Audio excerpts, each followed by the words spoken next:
Assalamualaikum warahmatullahi wabarakatuh. Kembali lagi di channel Kisah Warganet. Di kesempatan kali ini saya akan membawakan sebuah kisah yang berjudul Mitos. Awas, nyawamu dalam bahaya. Cerita kali ini ditulis oleh akun KBM yang bernama Kanza Azhara. Bagi kalian yang ingin membaca langsung ceritanya, silakan kunjungi link yang sudah saya sertakan di kolom deskripsi. Cerita kali ini ada seorang pemuda bernama Arnov, seorang pemuda modern yang tidak percaya mistis. Pemuda yang baru datang dari luar negeri ini menganggap mistis itu hanyalah sebuah tahayul dan perbuatan yang mengada-ngada.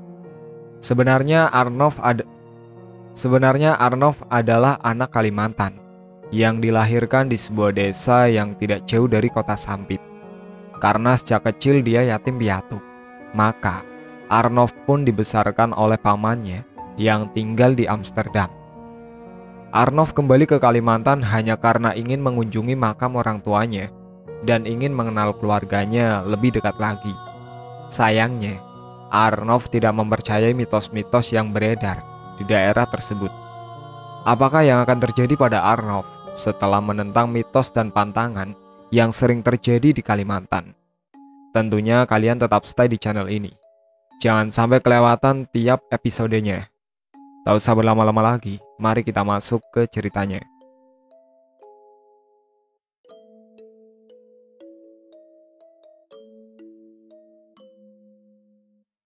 Bang Arnov, icipi dulu kue ketan ini, nanti kamu kepuhunan, teriak Saida, adik sepupu Arnov. Bagi yang belum tahu apa itu kepuhunan, kepuhunan adalah dalam bahasa Banjar, sebuah mitos masyarakat lokal di Kalimantan.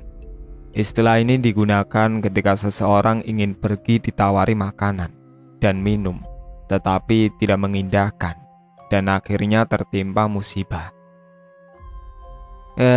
Itu kan cuma mitos saja, mengada-ngada, balas Arnov sembari berlalu pergi meninggalkan Saida.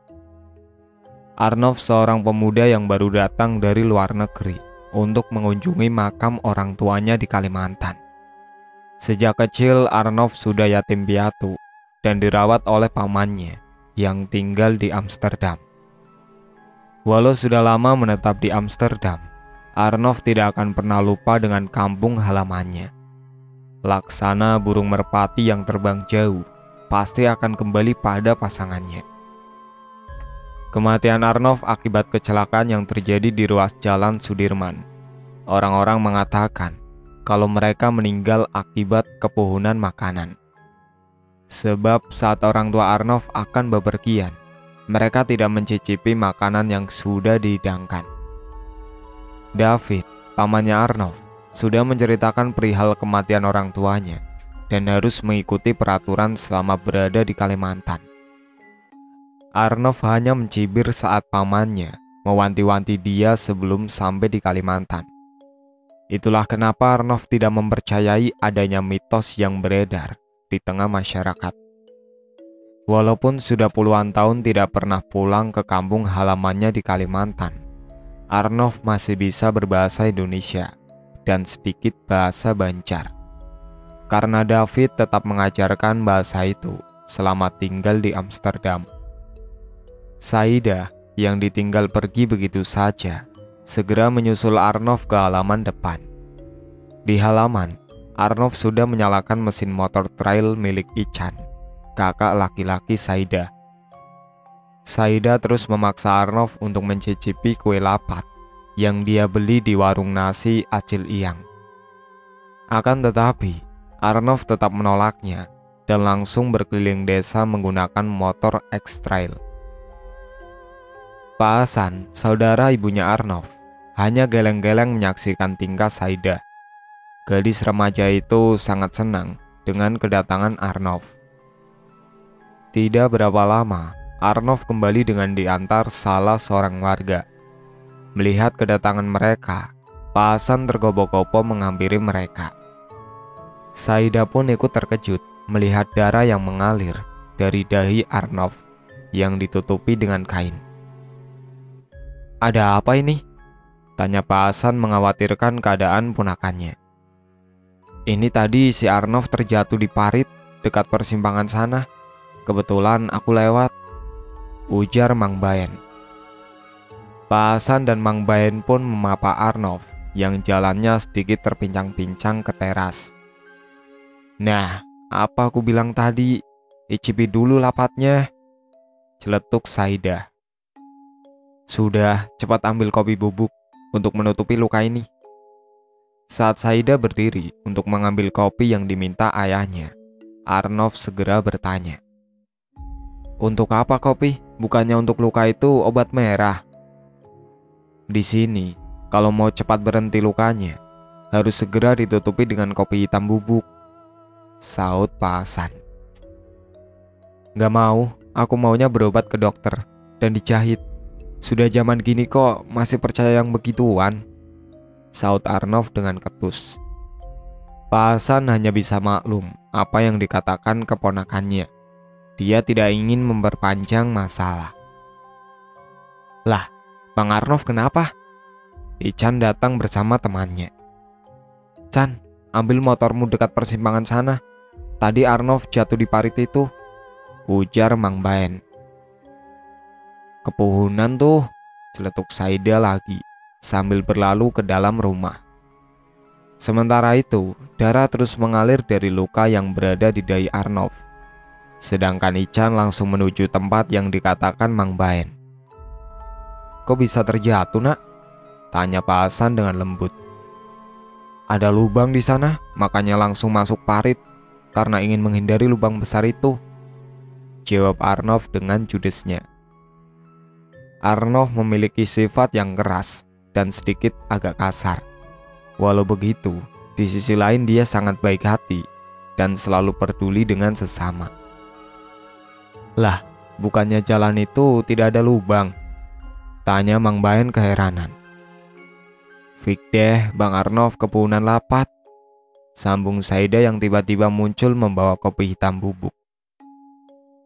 Heleh, aku tidak percaya itu, hanya mengada-ngada. Ini ya kopinya. Saidah memberikan kopi hitam pada Pak Hasan. Saat Pak Hasan akan membubuhkannya di dahi Arnov, dia langsung melibaskan tangannya, sehingga kopi pun beramburan dan mengenai wajah Pak Hasan. Astagfirullah, kok gitu sih? Mau diobatin kok gak mau? Dibilangin malah melawan, ucap Mang Baen tidak suka dengan kesombongan Arnov. Mau mengobati itu, ya diajak ke dokter dong, bukan pakai yang beginian. Yang ada malah infeksi, ujar Arnov tidak mau kalah. Melihat kesombongan Arnov, Mang Baen pun pergi meninggalkan rumah Pak Hasan dengan sedikit menggerutu. Lah, apa saya salah mengatakan itu? Benar kan kalau infeksi?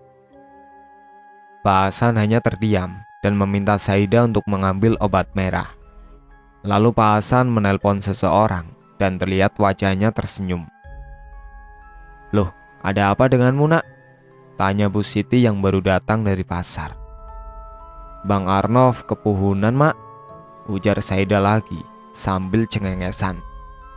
Soalnya dibilangin gak percaya, sambungnya lagi. Itu lagi. Bosan aku mendengar kata kepuhunan, sewot Arnov. Nah, di sini tanah Kalimantan. Walau banyak yang mengatakan itu hanya mitos, tapi itu benar-benar terjadi, ujar Bu Siti menjelaskan pada Arnov. Namun, di pikiran Arnov, semua itu hanyalah akal-akalan dan tidak patut dipercaya. Tidak berapa lama, berhentilah sebuah mobil jeep hitam tepat di halaman. Keluar seorang lelaki tua seusia Pak Hasan. San, ayo aku antar, ujar lelaki itu yang ternyata teman Pak Hasan. Pak Hasan pun membawa Arnov ke kota agar luka Arnov bisa segera ditangani. Dia ingin keponakannya itu merasa nyaman tinggal bersama mereka selama di Kalimantan. Selama dalam perjalanan, luka Arnov hanya ditutupi dengan kain. Karena walau sudah dibubuhkan obat merah, luka itu masih terus mengalir. Tak berapa lama, mereka pun telah sampai di rumah sakit. dan segera ditangani pihak medis. Arnov mendapat 5 jahitan pada lukanya. Nah, gini penanganan yang benar kalau ada luka menganga, bukan malah mau dibubukkan kopi hitam segala. Kopi itu buat minum, bukan buat luka, ujar Arnov yang sedikit tidak nyaman dengan situasi seperti itu.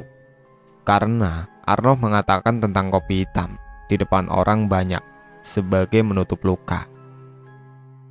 Merasa sudah agak mendingan, Pak Hasan lalu membawa Arnov pulang dan meminta temannya, Mang Ucup, untuk mampir di warung kopi. Namun, Arnov menolaknya dan ingin segera pulang untuk tidur di rumah. Kita mampir sebentar, takutnya kepuhunan, ujar Pak Hasan membujuk Arnov. Kalau begitu saya pulangnya jalan kaki saja, ancam Arnov. Pak Hasan dan Mang Ucup saling berpandangan, seolah meminta pendapat satu sama lain. Tetapi mereka mengangkat bahu dengan berbarengan, seolah pasrah dengan keadaan yang memaksanya. Saat menuju pulang ke rumah, mobil terasa oleng karena menabrak sesuatu. Selanjutnya terdengar suara ban meletus. Beruntung, Mang Ucup masih sempat menginjak pedal rem, sehingga mobil berhenti dengan mendadak. Kalau tidak, maka mobil pun menabrak sebuah warung yang berada di pinggir jalan.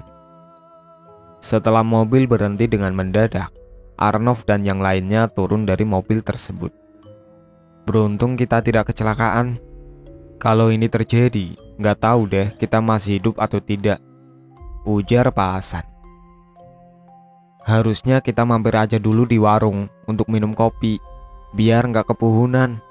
Masalah itu dia percaya atau tidak, itu urusannya. Asal jangan nyawaku jadi taruhannya, ujar Mang Ucup agak kesal. Arnov yang awalnya merasa pusing karena terantuk jok mobil bagian depan, kini tertawa terpingkal-pingkal mendengar pembicaraan kedua lelaki tua yang berada di depannya. Hahaha, kalian lucu banget. Kok tiba-tiba karena nggak minum kopi sih kecelakaan ini terjadi? Ini semua sudah menjadi takdirnya. Maka dari itu, kita masih selamat karena kita belum saatnya mati, ujar Arnov setengah mengejek. Kejengkelan di hati Mang Ucup sebenarnya sudah tidak terbendung lagi karena sudah menyangkut nyawa. Namun Pak Hasan selalu memberikan penjelasan kalau untuk saat ini Arnov tidak akan mengerti mitos yang berada di tengah masyarakat Kalimantan. Pak Hasan berpikir mungkin suatu saat nanti Arnov akan mengerti mitos tentang kepuhunan dan pantangan yang sudah ada di zaman nenek moyang. Pak Ucup mengeluarkan ponsel dari kantongnya dan menelpon seseorang, sedangkan Arnov duduk di bawah pohon ketapang yang berada tepat di samping jalan. Arnov masih terlihat terkekeh menertawakan perkataan Mang Ucup dan Pak Hasan. Tak berapa lama, datang dua orang pemuda menghampiri Pak Ucup dengan membawa dongkrak untuk mengganti ban mobil yang meletus. Arnov hanya memandang mereka yang sedang mengganti ban mobil. Dia hanya bermain ponsel tanpa membantu atau sekedar mendekatkan diri pada Mang Ucup dan lainnya. Duk, tolong carikan kopi untuk kami. Tadi kami pengen kopi, tapi terlanjur terlewat, jadi nggak sempat mampir. Pak Hasan meminta salah satu dari mereka untuk mencarikan kopi. Baik Mang, nanti ulun carikan. Hati-hati Duk, ucap Pak Hasan lagi. Edo pun segera pergi mencari minuman kopi yang diminta Pak Hasan. Tidak butuh waktu lama, Edo pun datang dengan membawa 5 minuman kopi hitam dengan bungkus plastik gula dan beberapa gorengan. Selesai mengganti ban mobil, mereka pun menghampiri Arnov yang duduk beristirahat di bawah pohon ketapang. Di bawah pohon itulah mereka menyantap gorengan dan kopi yang dibeli Edo. Nov, ayo makan gorengan bersama kami, tawar Pak Hasan pada Arnov yang sedang asik bermain ponsel. Terima kasih Pak, saya lagi tidak berselera makan gorengan, lagi pusing ini, jawab Arnov. Coba minum kopi hitam ini, pasti deh tubuhmu akan lebih segar dan pusing juga berkurang, celetuk Amir, pemuda yang bersama Edo tadi.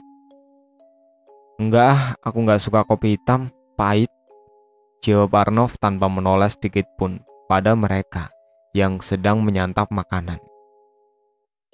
Dicip sedikit aja biar nggak kepuhunan, saut Amir pula.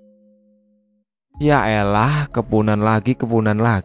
Bosan aku mendengarnya, ujar Arnov agak kesal. Lah, kita kecelakaan ini juga akibat kepunan gara-gara kamu, geram Mang Ucup yang mulai tersulut emosi. Pak Hasan bingung harus bagaimana lagi membuat keponakannya agar tidak menyepelekan hal yang dianggapnya sepele. Sebab kematian orang tua Arnov pun akibat mereka kepuhunan. Karena ayah Arnov juga tidak mempercayai mitos yang sering terjadi. Arnov dan ayahnya memiliki sifat yang sama-sama keras. Mereka tidak akan pernah mempercayai walau dia juga mengalaminya. Sudahlah, biarkan dia pada pendapatnya. Kamu tahu kan gimana ayahnya dulu, sama keras seperti dia, bisik Pak Hasan menenangkan Mang Ucup. Mang Ucup hanya menghela nafasnya, mengingat apa yang dulu pernah terjadi. Sedangkan Edo dan Amir hanya menggelengkan kepala. Mereka melihat kelakuan Arnov. Setelah selesai menyantap gorengan, mereka pun pulang dengan sedikit perasaan tenang. Bang Arnov, mau ikut nggak ke tempat temanku? Nanti aku perkenalkan pada mereka. Mereka gaul loh dan suka jalan-jalan. Ican mengajak Arnov sore itu agar Arnov bisa berbaur dengan warga desa dan tidak dianggap sombong. Oke, kalau begitu ayo kita berangkat. Arnov menerima ajakan Ican. Sebenarnya Arnov sudah berumur, tetapi dia lebih suka berbaur dengan orang-orang yang lebih muda darinya. Sedangkan Ican lebih muda 5 tahun darinya. Ican mengajak Arnov ke tempat temannya yang menyukai mistis. Ican lakukan itu agar Arnov sadar bahwa dunia gaib dan mistis itu nyata adanya. Rumah Aldi tidak jauh dari tempat tinggal Ican, hanya beberapa jalur yang dilewatinya. Di rumah Aldi sudah ada beberapa orang berkumpul sambil bermain gitar. Hai guys, perkenalkan, ini abang sepupuku dari Amsterdam, Arnov namanya. Ican memperkenalkan pada teman-temannya. Aldi dan lainnya sangat menerima Arnov di tengah-tengah mereka. Begitupun sebaliknya. Arnov sangat senang berada di antara mereka. Di, ada acara apa malam ini? Mumpung malam Jumat nih, ujar Alfi. Bagaimana kalau kita ke rumah kosong itu? Usul Upi pada Aldi. Cari kunti itu lagi, tanya Supri seperti tidak bersemangat. Tunggu, kalian mau ngapain? Tanya Arnov tidak mengerti. Bang Arnov pernah lihat hantu tidak? Tanya Alvin. Ah, hantu itu sih cuma rekayasa doang. Mana ada hantu beneran? Ujar Arnov sembari tertawa terbahak-bahak. Aldi dan teman-temannya hanya diam karena mereka tahu dari cerita Ican kalau Arnov tidak percaya dengan hal mistis dan sejenisnya. Oleh karena itu, mereka mau mengajak Arnov untuk berburu hantu dengan cara dipancing. Wah, Bang Arnov nggak percaya. Biasanya kalau nggak percaya, hal semacam itu pastinya berani dong, sindir Upi. Nah, kalau abang tidak percaya, bagaimana kalau ikut kami ke hutan sana? Aldi menunjuk hutan yang berada di arah barat. Oke, siapa takut? Kita buktikan hantu itu benar ada atau tidak, ujar Arnov yang merasa tertantang. Nah, gitu dong, kalau dari luar negeri itu harus berani diajak berburu hantu, sahut Alfi.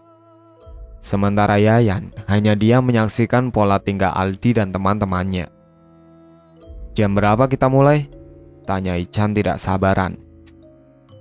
Jam 9 malam ini ya, siapkan mental kalian. Kali ini Yayan angkat bicara. Yayan adalah ahli dalam menaklukkan makhluk halus. Dia pula yang bisa membuka mata batin seseorang yang ingin melihat makhluk halus. Tetapi, kadang tanpa dibuka pun, sosok itu bisa saja menampakkan dirinya di hadapan mereka yang sombong karena tidak mempercayai adanya dunia gaib. Jam 9 malam, semua berkumpul di rumah Aldi, Arnov, Ichan, Alfi, Upi, Supri, dan juga Yayan. Mereka menyiapkan peralatan seperti biasanya saat akan berburu hantu. Arnov yang belum mengerti hanya bisa mengikuti apa yang lainnya lakukan. Setelah siap dan lengkap, mereka menuju hutan yang sudah disepakati. Arnov yang tidak percaya hantu berlenggang dengan soknya memasuki hutan yang mereka tuju. Sementara yang lainnya sudah mulai berjaga-jaga kalau seandainya hal yang tidak diinginkan terjadi. Suasana semakin mencekam saat dengan tiba-tiba terdengar gemerisik daun yang saling bergesekan, seperti tertiup angin. Padahal saat itu angin tidak terasa sedikit pun. Arnov yang sedang berjalan di depan dihentikan langkahnya oleh Ichan karena merasakan suasana yang tidak lazim.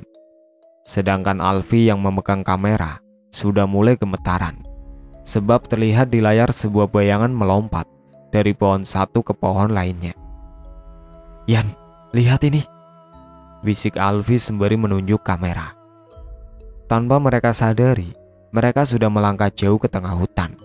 Arnov yang sempat ditahan langkahnya oleh Ichan merasa bingung karena dia tidak merasakan sama sekali aura yang janggal. "Kenapa sih menahan langkahku segala? Kalian takut ya berada di hutan?" Cemen," ejek Arnov. Yayan yang merasa Arnov terlalu sok jago akhirnya menepuk pundak Arnov tanpa berkata apa-apa. "Apaan sih?" ujar Arnov tidak suka. Namun, tidak berapa lama, wajahnya seketika berubah pucat. Arnov melihat cahaya lampu dari jauh yang ternyata itu sebuah kepala makhluk yang menakutkan. Dalam sekejap, Arnov berbalik arah dan berlari meninggalkan Ichan dan kawan-kawan. Ichan melihat Arnov lari tunggang langgang segera menyusul, disusul dengan teriakan Yayan yang mengharuskan mereka untuk segera keluar dari hutan karena hantu obor telah mengejar mereka. Ketakutan Arnov membuat semuanya berlari untuk menghindari kejaran hantu obor. Tanpa mereka sadari, salah seorang dari mereka telah terpisah. Iya, Upi telah terpisah dari mereka. Setelah berhasil keluar dari hutan, mereka berkumpul kembali di rumah Aldi. "Di, Upi mana?" tanya Ichan. "Lah, bukannya tadi bersama Alfi?" sahut Aldi. "Nggak ada, dia nggak bersama aku," Alfi menyaut. "Loh, lalu Upi bersama siapa? Bukannya tadi bersama kamu, Vi?" Supri ikut menyaut. "Bener, swear, Upi tidak bersama aku bersama Yayan. Iya kan, Yan?" ujar Alfi pada Yayan. Yayan hanya terdiam. Dia mencoba mengingat kembali peristiwa yang baru saja terjadi, mencari keberadaan Upi yang tiba-tiba saja lenyap tanpa mereka sadari. "Kamera, mana kamera yang kamu pegang tadi, Vi?" Buru-buru Yayan mencari kamera yang dibawa Alfi. Alfi menyerahkan kamera yang diminta Yayan dengan penuh keheranan. Begitupun yang lainnya. Sementara itu Arnov masih terlihat ketakutan dengan apa yang baru saja dilihatnya. Wajahnya pucat dan nafasnya masih ngos-ngosan. Arnov sadar kalau selama ini dia tidak pernah mempercayai dunia gaib. Tapi kali ini dia merasa makhluk itu sangat mengerikan. "Oh shit, makhluk itu sangat mengerikan," hardik Arnov. "Chan, aku pulang duluan. Motormu aku bawa. Nanti kamu minta antar yang lain saja," ujar Arnov tanpa peduli dengan kekhawatiran yang lainnya tentang keberadaan Upi. Tanpa mendapatkan jawaban, Arnov langsung pergi begitu saja. Sedangkan Ichan hanya melongo setelah kepergian Arnov. Sementara itu, Yayan langsung menerima kamera yang diberikan Alfi padanya dan langsung memeriksa isi dalam kamera tersebut. Yayan terkejut setelah melihat isi dalam kamera tersebut. "Ada apa, Yan?" tanya Aldi penasaran. "Ini," Yayan memperlihatkan kamera yang ada di tangannya. Terlihat dalam kamera itu kalau Upi sedang bersama seorang makhluk besar dan tinggi. Mereka lari bersama menuju arah lainnya yang kemungkinan besar itu menuju hutan lebih dalam lagi. "Mana Yan? Kami melihat Upi berlarian sendiri dengan arah yang berbeda," ujar Aldi. Iya, hanya Yayan yang bisa melihat makhluk itu, sedangkan yang lainnya hanya melihat Upi berlari sendirian menembus gelapnya malam dalam lebatnya hutan. Mereka kebingungan bagaimana menjelaskan pada warga tentang hilangnya Upi. Pasti orang tua Upi akan marah besar setelah mengetahui kalau anaknya hilang di dalam hutan. "Bagaimana ini kita jelaskan kepada orang tua Upi?" tanya Supri lagi. Mereka termenung dengan pikiran masing-masing. Walau bagaimanapun mereka harus bertanggung jawab atas hilangnya Upi. "Malam ini juga kita harus mengatakan pada orang tuanya." Yayan pun memutuskan dan mereka langsung menuju ke rumah Upi. Sampai di sini dulu ceritanya. Nantikan cerita kelanjutannya di part berikutnya. Sekian dari saya. Wassalamualaikum warahmatullahi wabarakatuh.